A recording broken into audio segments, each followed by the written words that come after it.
서귀포시 영어 교육도시 내 한 아파트 앞 교차로.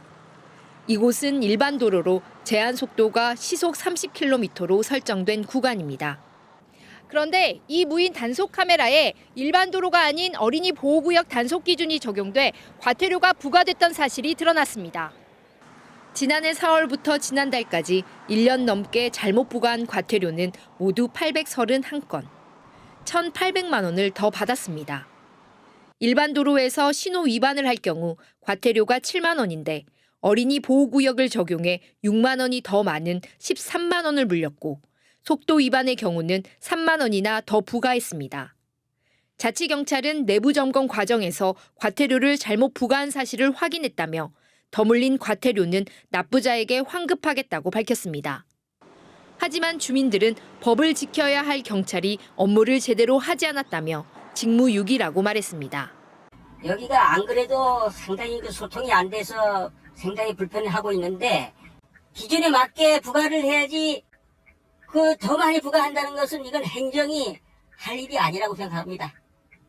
제주자치경찰단은 누리집이나 전화 등을 이용해 환급금 신청을 받고 있는 가운데 다른 지역 무인교통 단속 장치에도 잘못 부과한 사실이 있는지 조사를 확대하고 있습니다. MBC 뉴스 박주연입니다. 차량 부품 배달업을 하는 조승욱 씨는 지난달 황당한 통보를 받았습니다. 초과속 혐의가 있으니 경찰 조사를 받으러 오라는 것이었습니다. 지난해 12월 7일 조 씨의 차량이 시속 152km로 달리다가 단속 카메라에 적발됐다는 건데 장소는 전남 여수의 도심 한가운데인 쌍봉 사거리고 시간은 대낮인 오후 3시였습니다. 조 씨는 납득할 수 없었습니다. 차량 부품을 배달할 때 사용하는 차량은 바로 다마스. 차체와 엔진이 작은 소형 승합차로 2010년에 생산된 무려 12년이나 된 차량입니다.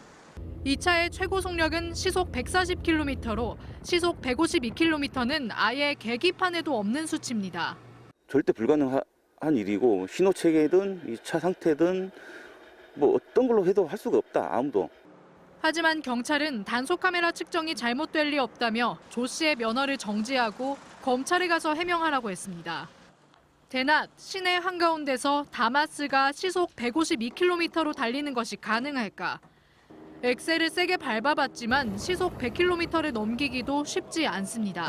지금 최대로 밟으신 거예요? 네, 끝까지 밟고 있는 거예요. 100km 이상만 달려도 차가 진동이 오고 떨림이 오고. 단속이 이뤄진 대낮의 쌍봉 사거리는 시내 한가운데에 있어 여수에서도 차량 통행이 많은 곳 중 하나입니다. 본격적으로 취재가 시작되자 경찰은 뒤늦게 오류를 시인했습니다. 단속 카메라는 자동차가 2개의 기준점을 지나는 시간에 포착해 과속 여부를 따지는데 다마스와 앞차 사이의 간격이 좁아 오류가 발생했다는 겁니다. 측정 관련해서 어떤 오류가 날 수 있는 어떤 부분 때문에 그런 건지 시스템을 점검하는 하고 있는 거죠. 지난 2017년에는 광주와 대구에서 일부 무인 단속 카메라 측정치의 오차율이 80%에 가깝다는 결과가 공개되기도 했습니다. MBC 뉴스 강서영입니다.